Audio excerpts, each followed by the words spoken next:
सबको हर्षित करने वाले ऐसे रत्न को जन्म दिया है। जैसे ही भगवान का जन्म होता है तो पुनः क्या हुआ? सिंहासन कंपायमान हो गया। किसका? सौधर्मिंद्र का। महाराज आखिर सौधर्मिंद्र ने क्या बिगाड़ा था? उसके आसन को क्यों हिलाया? देखो भाई, कभी कभार जब कोई ज़्यादा सो रहा हो मोह की निद्रा में, है ना, तो उसको जगाने के लिए क्या किया जाता है? हे उठ, समय हो गया, चल। आप मान लो कहीं जाना हो, सामने वाले ने कह दिया हो सो रहे हैं, है ना, आप सो रहे हैं तो सोते सोते कभी कभार अब वो उसने कह दिया कि भाई ऐसा जगाना है, जाग जाओ, कोई भरोसा नहीं, नींद का कोई भरोसा है, लग जाए। और प्रातः काल की नींद के कोई भरोसा मत करना। कोई आदमी तुमसे कहे कि मैं इतने बजे उठ जाऊंगा, तो समझ लेना कि उसने अगर 5 बजे की कही तो तुम यही मान के चलना कि 6 तो बच जाएंगे। क्यों? क्योंकि सुबह सुबह की नींद ही ऐसी होती है। लोग सोचते हैं कि मैं 4 बजे उठना है, पर उठते उठते 5 कब बज जाते कोई भरोसा नहीं है। पर इन पर शरीर के इनके बारे में इतना ही है कि निद्रा पर हमें अपने आप को विजय प्राप्त करना चाहिए, क्योंकि निद्रा जयी सुखी, निद्रा ज़्यादा सोने वाला कभी सुखी नहीं हो सकता, ये बात है। एक और है, निद्रा का शयन काल हमने अभी आपको 4 पहर बताए थे। कितने पहर बताए थे? कौन कौन से हैं 4 पहर? रुद्र पहर, राक्षस पहर, गंधर्व पहर और मनोहारी पहर। ये 4 पहर में सोने के कितने काल हैं? कौन कौन से? राक्षस और जागने के काल हैं रुद्र पहर और मनोहारी पहर। इन कालों में अगर आप सोओगे तो आपके शरीर में स्वास्थ्य का लाभ का अनुभव करोगे, और इन कालों के बाद सोओगे तो नियम से बीमारियों का और आमंत्रण आएगा। अभी 2-4 दिन पहले की बात है, एक रिसर्च वर्क में पढ़ रहा था। आज सबसे ज़्यादा आदमी की बीमारियों का मेन कारण महिलाओं में आपको 90 से अभी कह रहे हैं, और आने वाला समय तो और बढ़ने वाला है।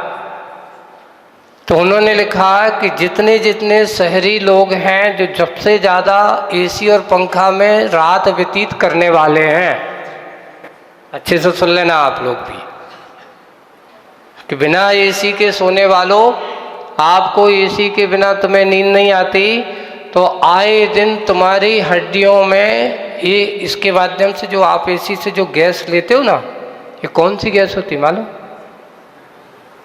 ये बताओ, बर्फ को जमाने वाली कौन सी गैस है? उसको बोलते ammonium gas. Nitrogen carbon dioxide उसको भी डालता है, जिसके माध्यम से अपन क्या करते हैं, उसको जमा देते पानी को।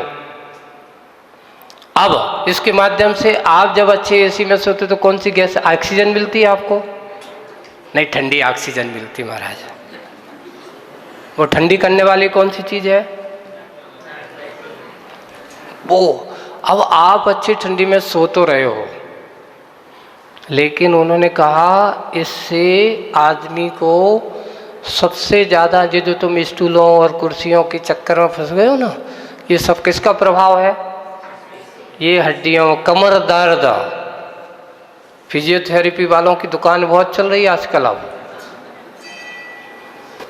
एक बार तुम पहले पीड़ा ले तो आओ, वो कहता है हर 8 दिन में आप हमारे पास आओ, अच्छे से फीस चढ़ाओ और ट्रीटमेंट कराओ। और कोई कह रहा है महाराज सर्वाइकल हो रहा है, हड्डियों की कमजोरी, और सबसे ज़्यादा उन्होंने कहा इससे आदमी को हार्ट अटैक की सबसे ज़्यादा बीमारियां अगर आना है तो इसी से आना है।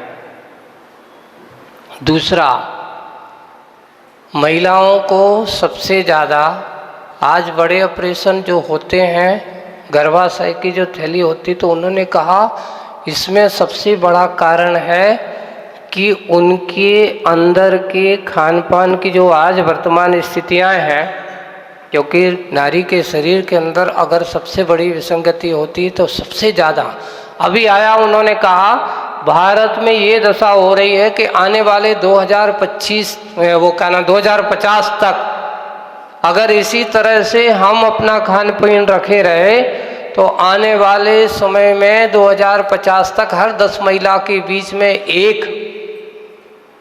10 महिला क्या, एक कैंसर पेशेंट महिला अवश्य होगी। इस मामले में तुम अच्छे से पूछ लो डॉक्टर साहब, वो बड़े बड़े जो सर्जरी वाले हैं, कितनी सारी बीमारियां हो रही, तरह तरह की इतनी बीमारियां हैं। हमारा खान पान पहले क्या होता था महाराज, ये बताओ, क्या पहले की महिलाओं को बीमारी नहीं होती थी? पहले के लोगों को बीमारियां नहीं होती थी, पर ऐसी बीमारियां आज नहीं हो रही जैसे आज जितनी बीमारियां हैं। क्यों?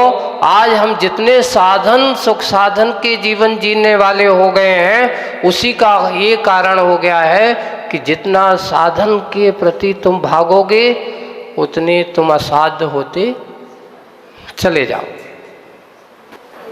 हम आज जैसे ही भगवान का जन्म हुआ, इंद्र का सिंहासन डोल गया, वो बैठा। क्यों?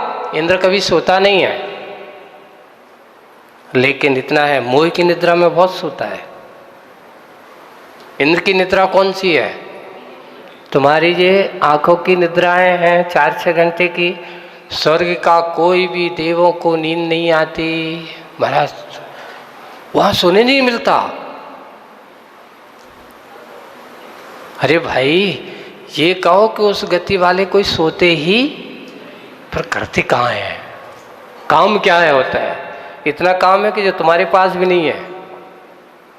परिवार, घर परिवार कुछ नहीं है, मात्र देव देवी है, कोई बेटा नहीं, कोई बेटी नहीं है, फिर भी काम इतना है कि उन्हें घूमने फिरने में मोह की निद्रा इतनी होती है, मोह का मद इतना होता है कि वे मदोन्मत्त हो जाते हैं। जैसे ही वह विषयों में रहने वाला सौधर्म इंद्र भगवान अपनी आसन पे बैठा है, राग रंग स्वभाव में चल रहा है, और उसी समय सिंहासन हिला कि कौन है, किसने हिलाया, कौन है ऐसा सिंहासन हिलाने वाला?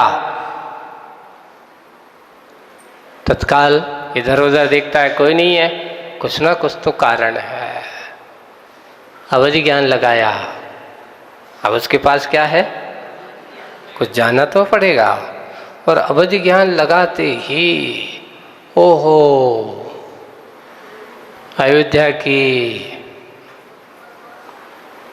भगवान, अयोध्या में नाभि राय महाराज के आंगन में और मरु देवी के गर्भ से भगवान ऋषभ देव का जन्म हो चुका है, ऐसा उसने जाना। और जानते ही उसने अवधि ज्ञान से, ओहो सामान्य नहीं है, जन्म से जिनका 3 ज्ञान के धारी हैं। कितने ज्ञान के धारी हैं? मति ज्ञान, श्रुत ज्ञान और अवधि ज्ञान के धारी। ऐसे भगवान ऋषभ देव का जन्म हुआ, और जन्म होते ही सबसे पहले सौधर्म इंद्र क्या करता है? अभी भगवान नहीं बने, देखिए आप महाराज, उसको गृहीत मिथ्यात्व का दोष लगेगा नहीं, उनको विगृहित मिथ्यात्व का दोष नहीं है। ऐसे पुण्यशाली जीव का जन्म होता है, उसमें अवधि ज्ञान से जन्मी है, अभी भी भगवान बने नहीं है, लेकिन अपने सिंहासन से 7 कदम आगे बढ़ा, और बढ़ करके साष्टांग वहीं से उसने पहले क्या किया? इंद्राणी देख करके आश्चर्यचकित, क्या बात है, ऐसा क्या हो गया? अभी तो अच्छे आराम से बैठे थे। हाँ, ये बात जरूर है कि सिंहासन हिला, सिंहासन हिलते ही आपको क्या हो गया? पूछते हैं क्या हुआ, आप ऐसा किसको नमस्कार कर रहे हो? बोले कि सची तुझे पता नहीं कि अयोध्या में नावी राय के महल में ऋषभ देव ऋषभ कुमार का जन्म हो गया है। अब क्या करना चाहिए बताओ? करना क्या चाहिए? वही ऐसे तीर्थंकर प्रकृति की सत्ता वाले पुरुष का उस बालक का जन्म हुआ है। चलो पूरे के पूरे कुबेर को इंद्रपुरी की सभा बुलाता है और सभा में बुला करके सबसे कहता है कि तैयारी करो, सबको कहाँ चलना है? अयोध्या चलना है। और अयोध्या चलना है, यहाँ अपने वाहन जाति के देव को बुलाता है, उसके प्रमुख जो होता है ना अभियोग जाति का। कौन सा देव होते हैं वे? जो स्वर्ग में सारी की सारी व्यवस्थाएं इंद्र की, सब वहाँ पर भी सब व्यवस्थाएं, 7 प्रकार की सेना है, जबकि वहाँ किसी प्रकार की लड़ाई झगड़ा नहीं होता। 7 प्रकार की सेना को साथ लेकर के ऐरावत हाथी का रूप, वहाँ हाथी है नहीं है, त्रंच गति वाले जीव नहीं है, ये मत सोच लेना कि ऐरावत हाथी मरा स्वर्ग में भी त्रंच है क्या? नहीं, वहाँ त्रंच नहीं है।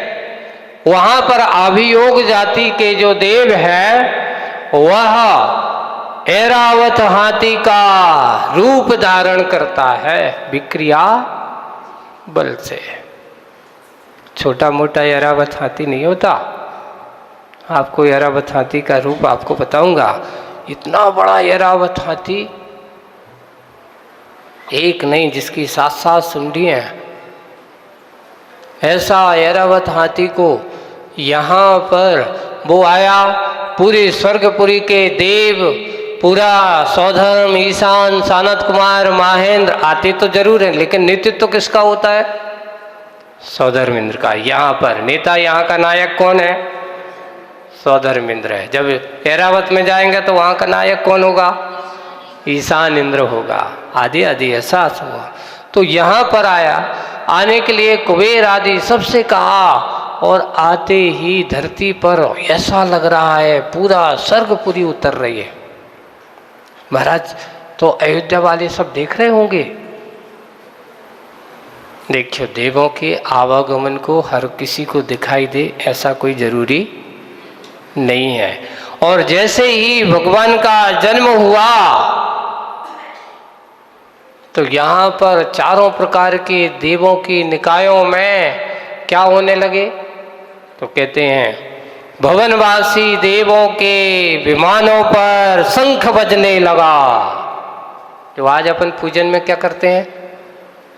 शंखादि बजाए जाते हैं, अपने यहाँ जो भारतीय संस्कृति है ना।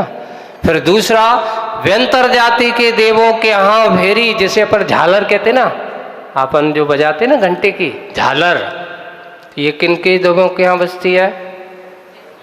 हाँ, झालर। ज्योतिष देवों के यहाँ सिंहनाद, जैसे नगाड़ा,